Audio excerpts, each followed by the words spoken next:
personas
nada más, por favor.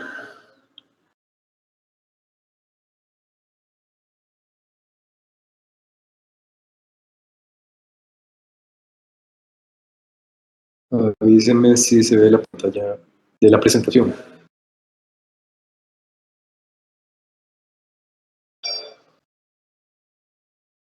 Y empezamos de una vez.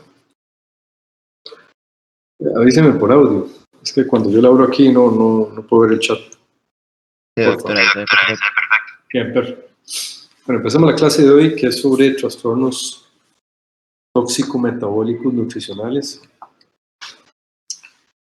Pues vamos a hablar mucho de deficiencias vitamínicas, algunas intoxicaciones y puntualmente otros fenómenos ya más en relación a la parte metabólica medio interno de los pacientes. Entonces, primero vamos a hablar de la deficiencia de vitamina B1, la tiamina. Lo clásico, digamos, de pensar en deficiencia de tiamina es la posible evolución en encefalopatía de Wernicke, que también puede evolucionar a lo que es la psicosis de Korsakoff, lo que vamos a ver. Entonces, la encefalopatía de Wernicke por deficiencia de tiamina, una emergencia neuropsiquiátrica aguda y irreversible, se cura con sustitución vitamínica con tiamina, pero si no se trata tempranamente, puede evolucionar a muerte o progresión al síndrome de Korsakoff. El clásico paciente alcohólico malnutrido, como les decía, es reversible con tratamiento parenteral con tiamina las primeras 48-72 horas de los síntomas. Puede tener evolución fatídica en 20% de los casos y recuerden que si no se trata, va a evolucionar al síndrome de Korsakoff. Entonces, los clásicos síntomas de la encefalopatía de Wernicke es disfunción de movimientos extraoculares de musculatura oculomotora, datos de disfunción cerebelosa, delirio, más o menos esto es lo que corresponde a una triada y se presenta en 17% de los casos. A veces es solo delirio, encefalopatía, digamos, alteración de estado de conciencia alerta. Por ahí están estos criterios que son los de Caín, mucho de lo mismo, anormalidades oculomotoras, deficiencia dietética, signos cerebelosos y alteración del estado mental o de la memoria. Entonces aprendámonos estos criterios para tratar de identificar en los pacientes de riesgo deficiencia de tiamina y el posible diagnóstico de encefalopatía de Wernicke. El síndrome de Korsakoff temido es una secuela irreversible crónica de una encefalopatía Wernicke maltratada. Se caracteriza por amnesia anterógrada densa, pérdida de la memoria a corto plazo, confabulación compensatoria. Preserva la memoria a largo plazo y otras habilidades cognitivas y es difícil diferenciar de otras demencias. En relación a todos estos síntomas, lo que se ha visto en algunas autopsias de estos pacientes es un daño irreversible del circuito del hipocampo a nivel diencefálico. Como manera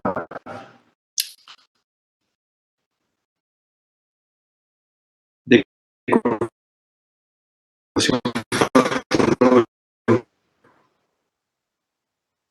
bueno, los alcohólicos crónicos son un clásico paciente, ¿verdad? Pero puede presentarse en otro tipo de pacientes, vías gastrointestinales, baraditas con hipermesis gravídica, la parte del prolongado, digamos, o imposibilidad de tener acceso a comida. Algunas enfermedades inflamatorias intestinales, los pacientes HIV, malnutridos, nefrópatas crónicos en programas de soporte renal, los que solo se alimentan bien parenteral y no son sustituidos con tiamina, vómitos incoercibles, algunas enfermedades psiquiátricas, por supuesto, porque en ocasiones se asocian a trastornos de la alimentación, por ejemplo, esquizofrenia, y bueno, otras enfermedades, ¿verdad? encefalopatía hipóxica, digamos, anoxisquémica, tiroidopatías, la que tienen, por ejemplo, un hipertiroideo, por poner un ejemplo, una tormenta tiroidea con ese nivel de metabolismo podría incurrir en deficiencia vitamínica de tiamina si no es sustituida.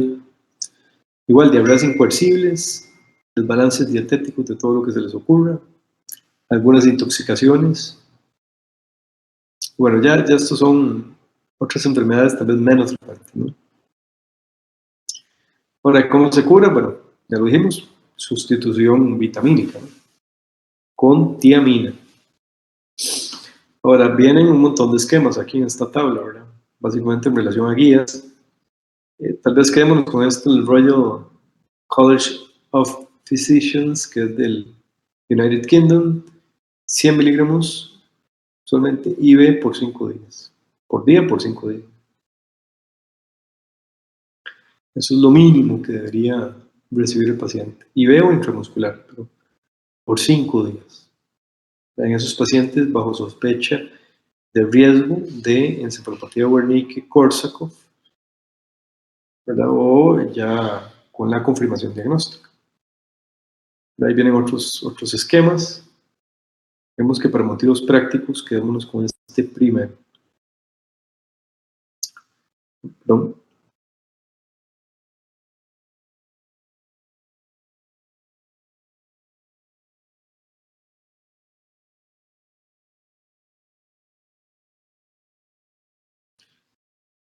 Sí, tal vez lo rescatable aquí es que usualmente estos pacientes reciben esa fase aguda, ¿verdad?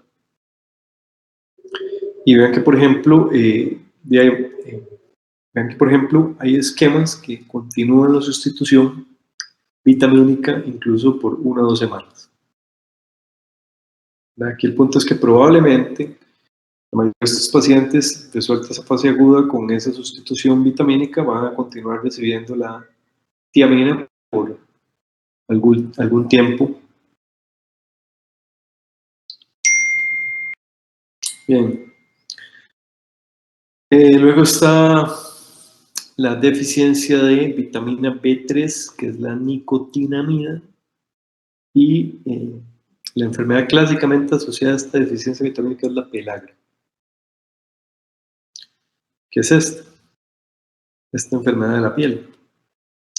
Pues vean a este señor. Es un señor de 85 años sin antecedentes, diagnosticado con una dermatitis fototóxica por erupción cutánea eritemato descamativa, tratada inicialmente con cremas fotoprotectoras y esteroides sistémicos. La evolución tórbida condicionó la hospitalización, diferencial entre fototoxicidad, foalergia y dermatosis carencial. Pero tiene erupción en regiones fotoexpuestas, pero obviamente. Y tiene este que es el collar de Casal, ¿verdad? Como para agravárselo un poco. En escote y región cervical, que bueno, lo que quiere mencionarse aquí es que es alusivo a la deficiencia vitamínica de nicotinamida. Valores de zinc y selenio, bioquímicas, serologías y porfirinas fueron normales negativas y la biopsia inespecífica. Los valores bajos de nicotinamida, 6.6 microgramos por litro, el rango de referencia es de 8,52 microgramos por litro, establecieron el diagnóstico de pelagra. Entonces se empezó a sustituir vitamínicamente, adecuada nutrición, evitar exposición solar y fueron, bueno, y emolientes, y fueron resolviendo los brotes cutáneos. Entonces, vitamina B3, enfermedad sistémica con manifestaciones en piel, tracto digestivo y sistema nervioso central. Alta sospecha en malnutrición, mala absorción intestinal, alcoholismo crónico otra vez, pacientes en hemodiálisis, o sea, nefrópatas crónicos, y eventualmente también uso de estrógenos. En el síndrome carcinoide, ¿verdad? Que es un síndrome tumoral endocrinológico que produce serotonina.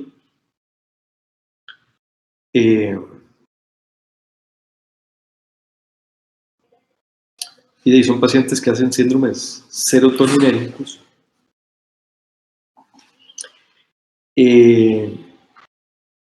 Bueno, básicamente esto que les pongo acá. En la producción de la serotonina, utilizan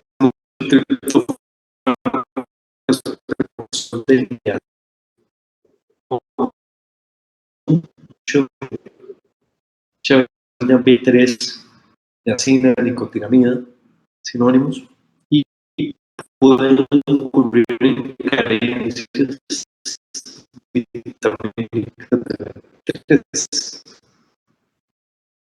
en este tipo de síndromes, neurológicos y característicamente serotoninérgicos.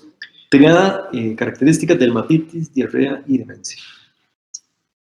Este es otro tipo de brote cutáneo en deficiencia por B3, las placas eritematoso-purpúricas, algunas lesiones, ¿verdad?, costrosas, ulcerativas, exudativas, lo que son antebrazos, piernas, el dorso de manos y pies. También en región cervical bilateral, algunas más eritematosas que otras, algunos bordes ahí hipercrónicos y descamativos. También este tipo de lesiones se pueden ver. Y el mensaje es pensar siempre en deficiencias vitamínicas, carencias nutricionales vitamínicas, cuando se enfrenta a este tipo de dermatosis. Pero bien sustituido, vean que fueron resolviendo las lesiones. Tratamiento: nicotinamida 100, 300 miligramos y oral 3 veces al día por varios días, hasta resolución de los síntomas. Luego está la deficiencia de B6, que es PIL.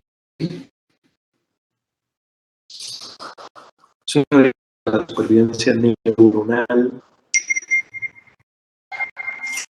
Okay. La isoniazida, que es un antituberculoso, ¿verdad? Ya lo hemos mencionado, se une a la piridoxina y aumenta la excreción de piridoxal 5-fosfato, inhibe la enzima piridoxalinasa. Entonces son pacientes que, les decía creo que ayer, ¿verdad?, en relación a la posibilidad de que la B6 pueda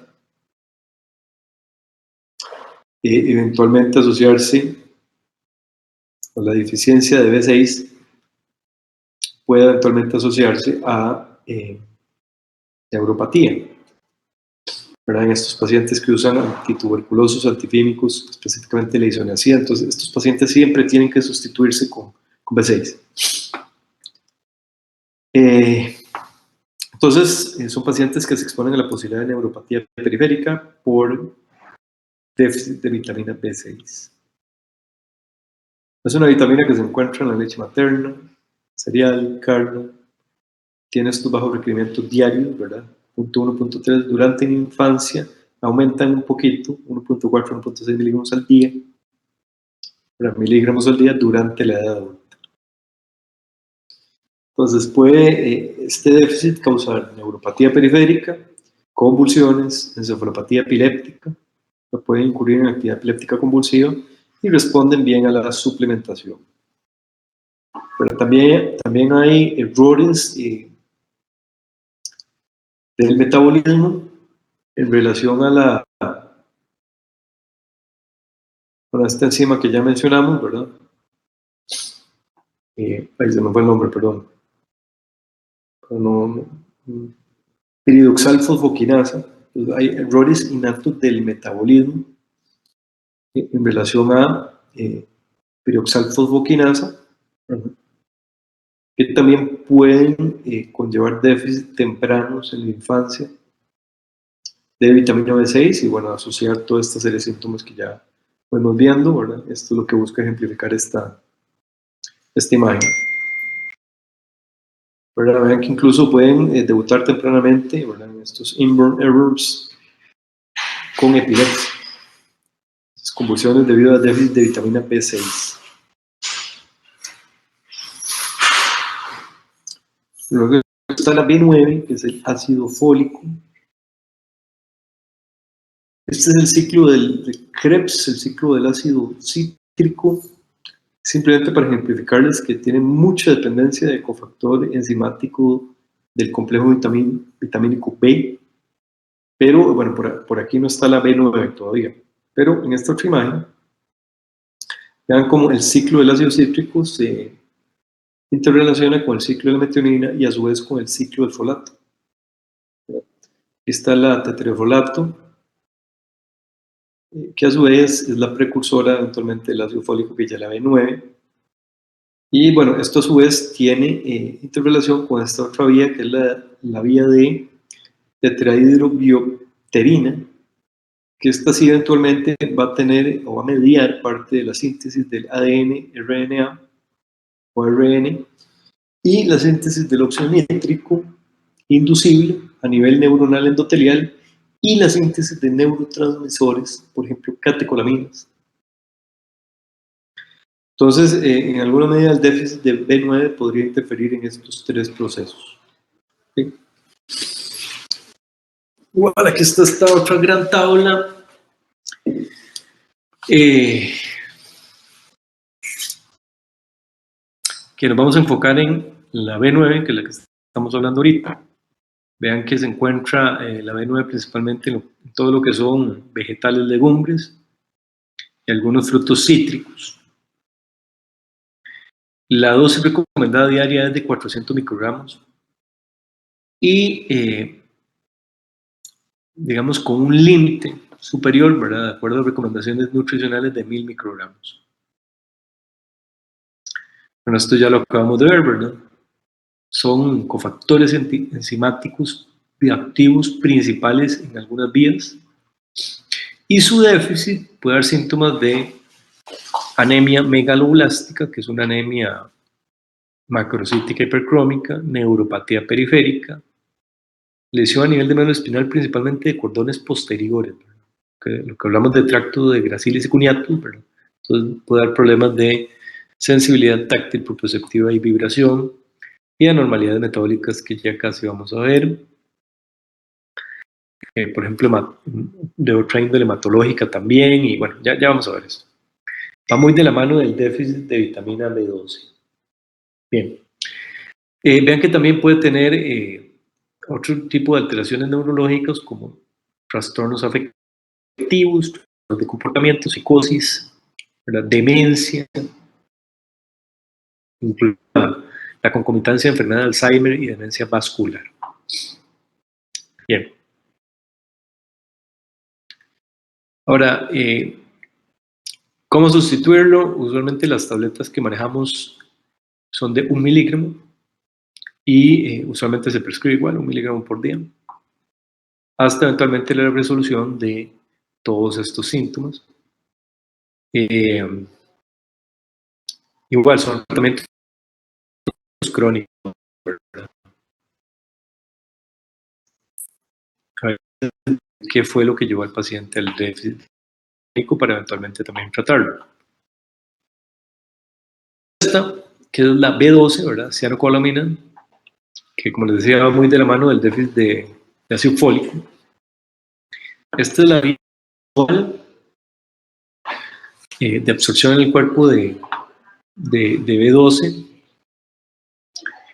de cianocobalamina. Bueno, aquí la que dice la cobalamina digamos, se disgrega cianocobalamina para producir cianocobalamina. La cobalamina es la que, bueno, finalmente es la que se va a unir al factor intrínseco. Este factor intrínseco, esto ocurre a nivel de intestino delgado, duodeno proximal, pero este factor intrínseco es producido en las células parietales del cuerpo gástrico. Entonces es aquí, digamos, a nivel duodenal donde ya este factor intrínseco se une con la cobalamina para finalmente absorberse en el ilio. ¿Verdad? Que sería el segundo segmento ahí a nivel de intestino delgado, ¿verdad? Después del duodeno. Ahora, hay multitud de enfermedades puede ser desde baja ingesta hasta, por ejemplo, anemias perniciosas, ¿verdad? Anticuerpos que se desarrollan y atacan las células parietales, entonces ahí incurre el paciente en un déficit de factor intrínseco, o en este tipo de cirugías, por ejemplo, gastrectomía parcial total, bypass gástrico, atrofia gástrica, o eventualmente el consumo crónico de inhibidores de bomba de protones o bloqueadores H2, ¿verdad? Que son fármacos de protección gástrica, pancreatitis crónica, resección de ilio, enfermedad de Crohn, que es una enfermedad inflamatoria intestinal. Perdón, aquí dije el segundo segmento, es el tercer segmento. O sea, duodeno, yeyuno e ilio, ¿verdad? El tercer segmento del intestino delgado. Y lo digo porque también a nivel de yeyuno podría haber sobrecrecimiento bacteriano, parásitos, ¿verdad? Que eventualmente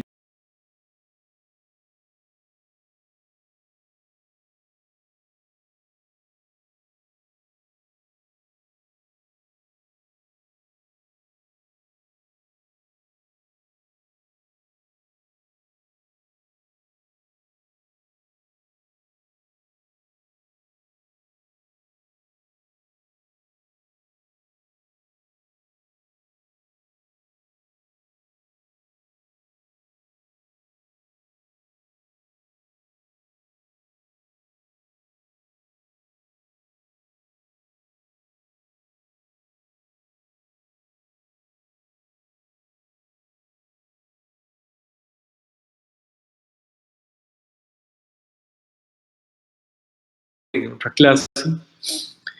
Lo que es frotis periférico, vean que otra vez se caracteriza por una anemia megaloblástica macrocítica hipercrómica. Puede verse anisocitosis y puede hacer afección de otras líneas celulares, por ejemplo trombocitopenia, o sea, plaquetas bajas, o leucopenia, que son los leucocitos bajos, ¿verdad? Incluso hacer pancitopenia, o sea, hacer afección de las 3 líneas. Son pacientes que pueden tener elevación de la lactato deshidrogenasa, elevación de las bilis de predominio indirecto, algo de aumento de las transaminasas. Y clásicamente debería uno buscar también esto para estar certeros en el diagnóstico, que sería aumento de los niveles de ácido metilmalónico y de homocisteína. Por supuesto, también va de la mano de la medición de los niveles de B12, pero cuando los niveles de B12 salen muy limítrofes, este par de parámetros te ayudan a confirmar el diagnóstico. Bien. Por otro lado, bueno, esto fue lo mismo que vimos en el déficit de ácido fólico, ¿verdad? Incluso hablan de la locura megaloblástica. La afección de cordones posteriores, ¿verdad? Todo lo que hablamos de gracilis y cuneatus, vean que puede tener también algo de síntomas autonómicos, ¿verdad? Como hablamos ayer de la neuropatía, ¿verdad? Es parte de lo mismo. Y en algunos casos incluso habrá que hacer una médula ósea, un aspirado de médula ósea para llegar a eventualmente un diagnóstico formal, ¿verdad? Donde pueden haber toda esta serie de hallazgos, digamos, que bueno, en esa parte no vamos a entrar mucho en detalle. Entonces, como clinical points, la deficiencia de B12 causa una anemia megaloblástica reversible, ¿verdad? Con enfermedad neurológica desmineralizante, principalmente de cordones posteriores, ¿verdad? Y bueno, todo lo que vimos de la locura megaloblástica. Muy importante causa, anemia perniciosa, gastritis autoinmune, lo que hablábamos.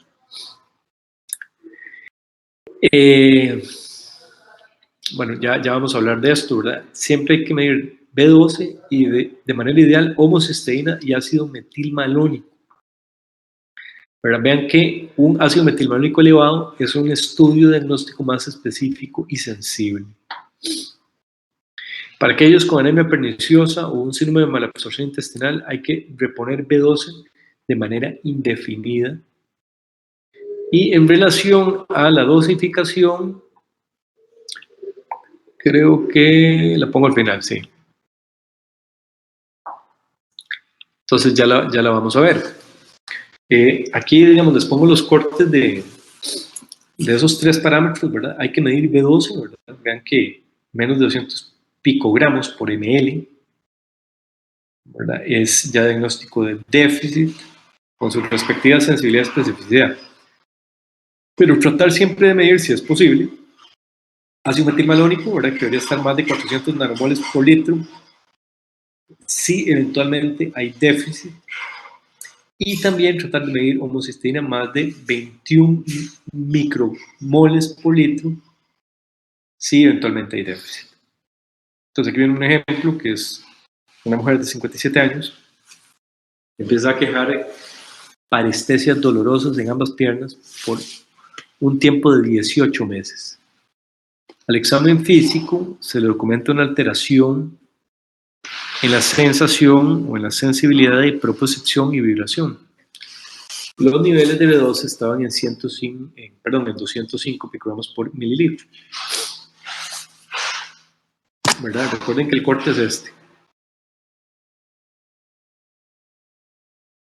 Está muy limítrofe, ¿no? Debería haber estado menos de 200. Entonces, en este caso, por dicha se pudo medir el ácido metilmalónico, que está en 3600, ¿verdad? Completamente arriba. Y el nivel de homocisteína, que está en 49.1, que estaba completamente arriba. Obviamente, desde el punto de vista hematológico, tenía una anemia megalobláctica, macrocítica y hipercrómica, ¿verdad? Entonces, al final, a pesar de que tiene este nivel limítrofe, pues se pudo llegar al diagnóstico de que había un déficit de vitamina B12 y ser sustituido adecuadamente. Los tratamientos es parenteral, 8 días, dosis de 1000 microgramos diarios. Y luego de eso, eventualmente seguir con inyecciones mensuales de 1000 microgramos. O eventualmente, ¿verdad? Que esto es inyectado, parenteral es inyectado. O eventualmente la otra opción sería 1000 o 2000 microgramos vía oral diaria, pero aquí habría que tomar en cuenta otra vez cuál es la etiología fisiopatología de la enfermedad de base que llevó a el déficit de vitamina B12, porque si ya tiene una anemia perniciosa o es un síndrome de mala absorción intestinal por una cirugía intestinal, pues obviamente esto dejará de ser una vía factible. La corrección hematológica ocurre en 2 meses y la corrección de síntomas neurológicos puede ocurrir en 6 meses. La vitamina E no es tan frecuente para nosotros, pero ocurre en países en vías de desarrollo.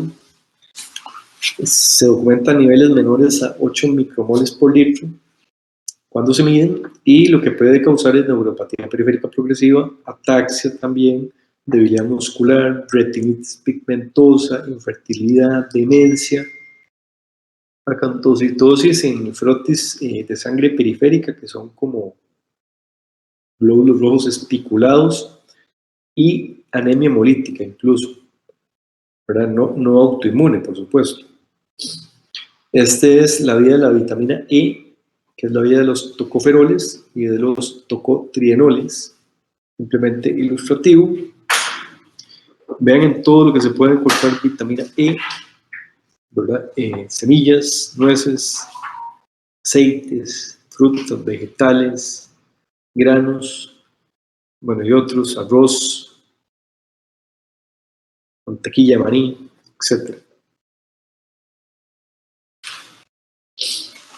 Eventualmente el tratamiento será la sustitución de vitamina E,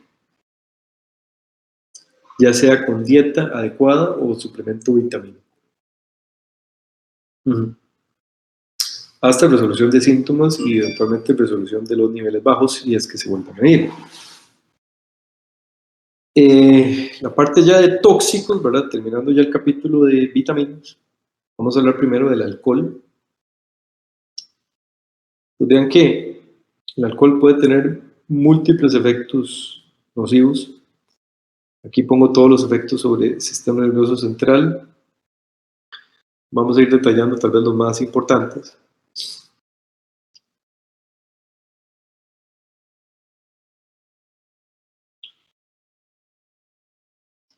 Entonces, el primero que menciono es el hangover, ¿verdad? Que es como que la gente llama de goma al día siguiente.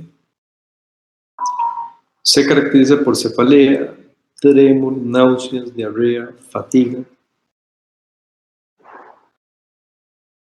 Bueno, en la mayoría de ocasiones pues, resuelve satisfactoriamente ya el paciente logrando hidratarse adecuadamente, eventualmente ya logrando tolerar vía oral. Bueno, es un pequeño síndrome de abstinencia del día siguiente. Pero eventualmente los alcohólicos crónicos, estos que ya ingieren diariamente cantidades considerables, sí pueden incurrir en un síndrome de abstinencia ya más severo, con una posible evolución a un síndrome de delirium tremens. Entonces, pacientes cuando dejan de tomar incurren en ansiedad, agitación, alucinaciones, encuentran náuseas, cefalea, tremor, y el mayor riesgo ocurre de 48 horas a 100 horas post suspensión de la ingesta, que es lo que les decía, el síndrome de delirium tremens. Y es un síndrome pues temido, ¿verdad? Porque son pacientes que pueden hacer confusión, alucinaciones, se pueden hipertensar, pueden hacer hipertermia y hasta se pueden morir. Entonces, es un síndrome que idealmente debería estar el paciente hospitalizado. La mayoría de ellos ocupan un manejo farmacológico múltiple y una estricta vigilancia.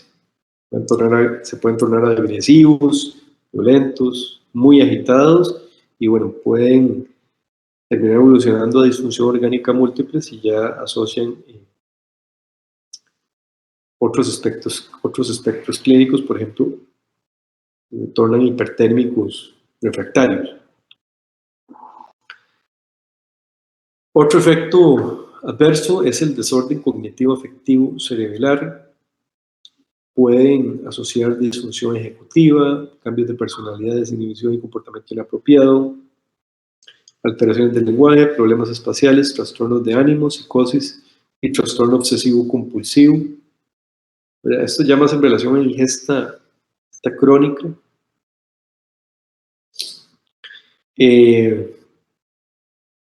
Y bueno, por supuesto, en relación a la afección cerebral, pueden asociar dismetría, ataxia, disdiadococinesia, trastornos oculomotores, por ejemplo, nistagmos de origen central, etc. Aumenta el riesgo de evento cerebrovascular, el alcohol, por fenómenos de activación plaquetaria, fenómenos de descontrol de hipertensión arterial, aumento de lipoproteínas de baja densidad, más vasoconstricción cerebral, más deshidratación con hiperviscosidad, más hiperhomocisteinemia. Todo eso puede aumentar el riesgo de enfermedad cerebrovascular, evento cerebrovascular. También está descrito la cardiomiopatía tóxica y el Holiday Heart Syndrome, que son esos pacientes que pasan de tarde el fin de semana y el lunes pueden tener tendencia a estar proclives a hacer arritmias. Obviamente esto en conjunto podría promover cardioembolismos. Ahora, está el tema del vino, ¿verdad? Que principalmente por polifenoles en el vino tinto, está descrito que impiden la oxidación de las lipoproteínas de baja densidad, impiden la migración del músculo liso vascular y tiene un efecto antitrombótico. Entonces, pareciera que no todo es malo dentro de una ingesta racional, ¿verdad? Luego están estos otros alcoholes que son todavía más tóxicos, para que es el etilenglicol, el etanol, el propilenglicol, el dietilenglicol y el isopropanol, característicamente con un gap osmolar elevado. Tienen un primer step aquí metabólico, enzimático con alcohol deshidrogenasa, forman estos aldehídos, que es, bueno, todos estos, picoaldehído, formaldehído, lactaldehído, 2-hidroxietioxi-acetaldehído y acetona, que tienen un segundo paso metabólico enzimático con aldehído deshidrogenasa y forman toda esta serie de metabolitos tóxicos que pueden hacer que el paciente evolucione a una falla multiorgánica. Y, por ejemplo, muy famosos son las noticias de la ingesta etílica de metanol, ¿verdad?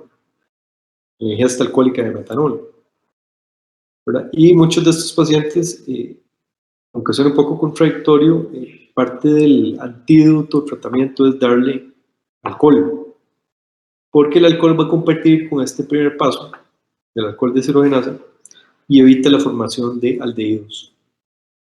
Y bueno, igualmente son tóxicos. ¿Verdad? Ya aquí enfrentaríamos la presencia de un GAP, de un anion GAP elevado. El resto es, ya sin difusión orgánica, soporte orgánico. Ok, eso de un poquito así de brochure del alcohol, drogas ilícitas. Tenemos todas estas, vamos a ir tocando las más importantes. Opioides, opiáceos. Clásicos ejemplos para nosotros, el fentanil, la morfina, la metadona.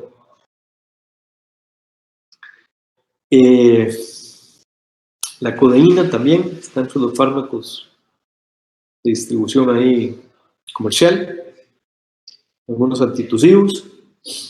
Por ahí se mete la heroína también, que es una droga de uso recreacional para alguna gente. Pero todo esto es agonista en términos del efecto del opioide opiáceo. Antídoto, naloxona. Se caracteriza por euforia, analgesia, supresión de tos, náusea, vómito, sudoración, prurito. Bueno, esto estamos hablando ya de ingesta tóxica, ¿verdad? Puede ser hipotermia, hipotensión postural, se pueden constipar, disminuir la libido. Vean que con la heroína está descrito esto, heroin rush, ¿verdad? Sensación de mucha felicidad seguido de euforia e hiperactividad. Por todo esto, principalmente por este heroin rush, es que muchas personas rápidamente se vuelven adictas, ¿verdad? Y esto es peligrosísimo porque vean que en una sobredosis no controlada pueden hacer depresión respiratoria. Son pacientes que clásicamente hacen una miosis pupilar muy acentuada y pueden hacer coma y muerte, por supuesto. La heroína además es inmunosupresora, tiene más complicaciones infecciosas, baja el umbral convulsivo, entonces pueden ser pacientes que convulsionen también. Hay nefropatía por heroína descrita, también pueden hacer falla hepática, en sobredosis pueden hacer estados de shock, embolismo de partículas que contaminan el torrente sanguíneo, hasta endocarditis pueden hacer. También está descrito la vasculitis alérgica o tóxica, ¿verdad? Por el producto que se meten, ¿verdad? Inyectado. No solo la heroína, sino las partículas que contaminan también. Y la leucoencefalopatía espongiforme también está descrita. Esta es una mata de eritroxilum coca. Para mencionar algo de los psicoestimulantes, que ahí clásicamente diríamos metanfetaminas, la cocaína, la metilendioximetanfetamina, que es el éxtasis. Algunos hay antialérgicos, por ejemplo la pseudoefedrina. Entonces vean todo lo que puede dar: delirio, psicosis, taquicardia, crisis hipertensivas, hipertermia maligna, arritmias, rhabdomiolisis, mionclonos, que son movimientos anormales que vamos a ver en otra clase, convulsiones, hasta shock, coma y muerte. También bajan el umbral convulsivo y aumentan el riesgo de evento cerebrovascular isquémico y hemorrágico. Por ejemplo, también descrito que aumentan los fenómenos de vasoconstricción cerebral. Está descrito también la vasculitis por coca. Ahora hemos visto algunos casos de hemorragia cerebroidea por vasculitis por coca.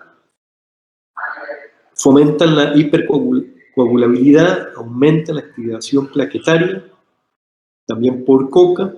Y también descrito cardiomopatía, infarto del miocardio, también he visto estos casos por coca. Y por supuesto el riesgo de cardioembolismo también. Se aumenta en enfermedad cerebrovascular. Otros sedantes hipnóticos, hemos hablado en algún momento, creo que de los, no mentira, con ustedes no, en general no, los chicos que están rotando. Los barbitúricos son sedantes potentes. Nosotros el que tenemos acá es el tiopental. Las benzodiazepinas, que bueno, de eso hay varios ejemplos: diazepam, midazolam, clorazepam, alprazolam, todos esos. Todos estos son agonistas GABAérgicos. Hipnóticos de sueño, por ejemplo el solpidem, la sopiplona. también agonista GABAérgico, otros ejemplos de hipnóticos sedantes. Los agonistas GABAérgicos, ¿verdad? Se utilizan recreacionalmente porque también tienen un efecto de euforia seguido de somnolencia. Igual, riesgo de coma y depresión respiratoria, por supuesto. Esto es una mata de cannabis, fácilmente identificable. Se utiliza recreacionalmente porque puede producir euforia, relajación, despersonalización, enlentecimiento subjetivo del tiempo, alteración de la memoria, da inyección conjuntival, taquicardia, hipertensión sistólica, hipotensión postural y aumento del apetito. Todo esto puede dar. Igual puede causar ilusiones y alucinaciones, hasta excitación psicótica, depresión, paranoia, confusión, pánico y suicidio. Todo eso está descrito.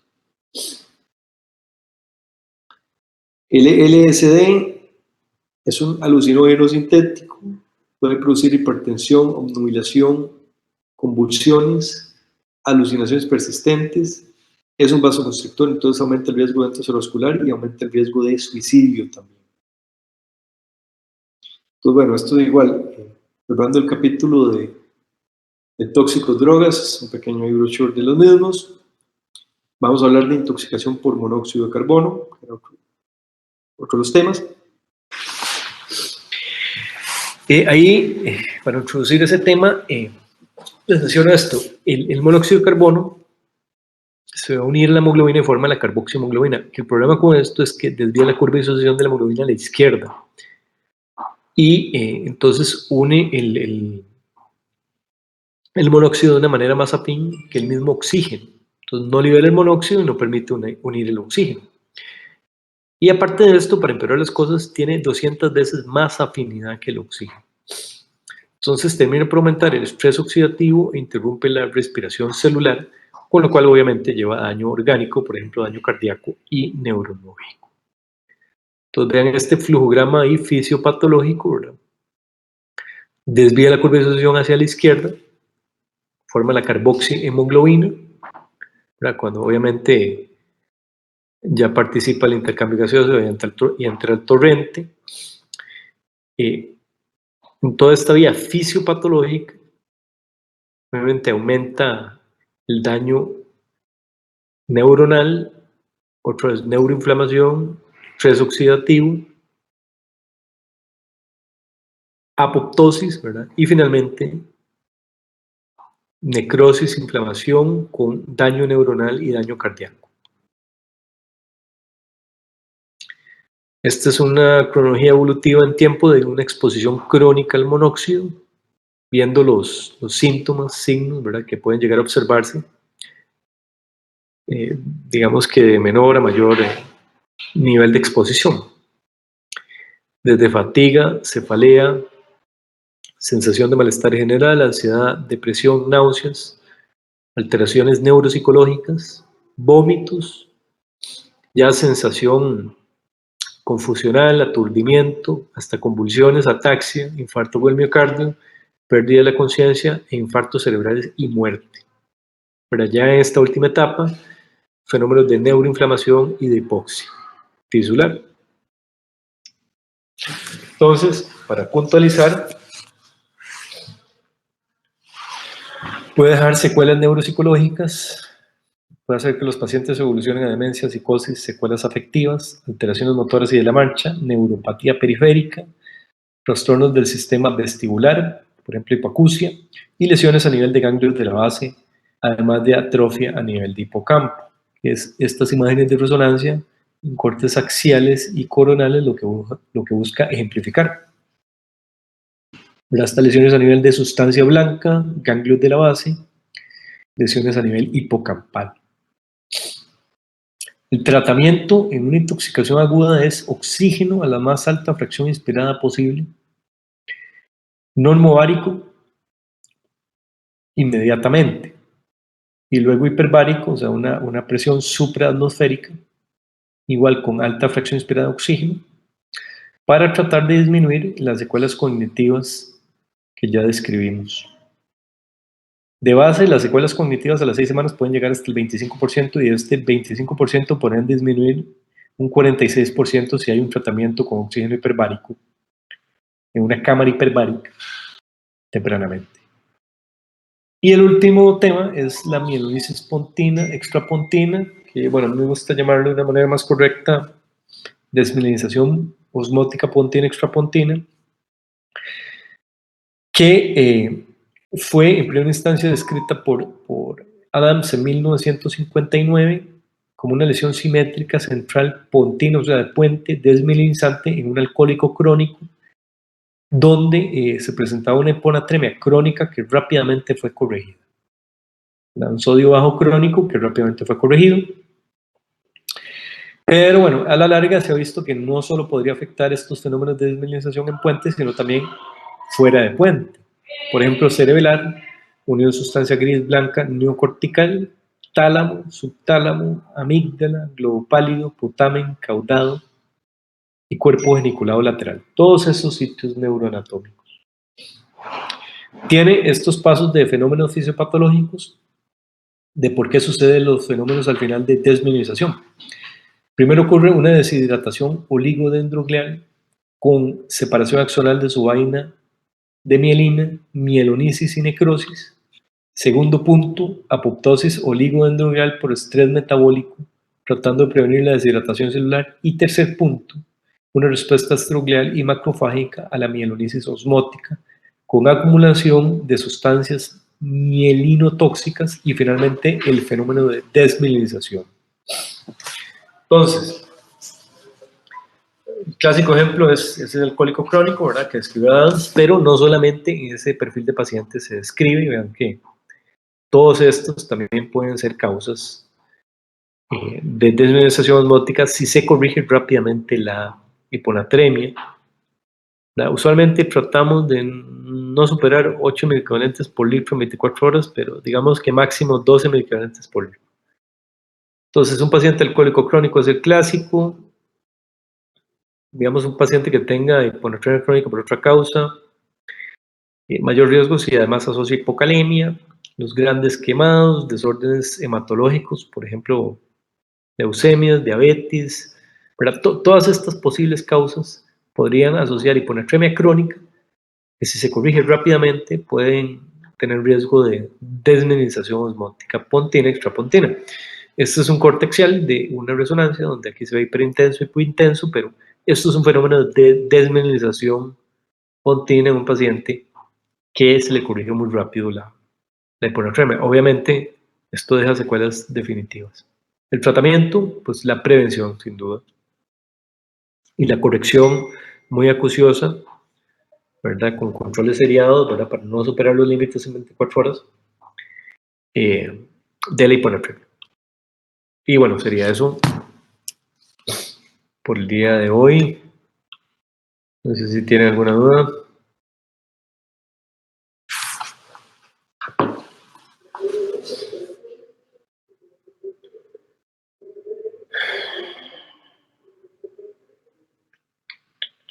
No sé si tienen alguna duda, muchachos.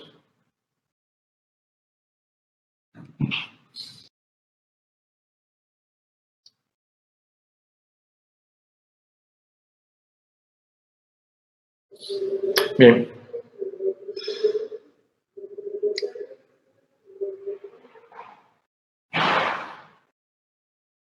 Bueno, sería por hoy, entonces nos veríamos mañana. Por hoy. Chao.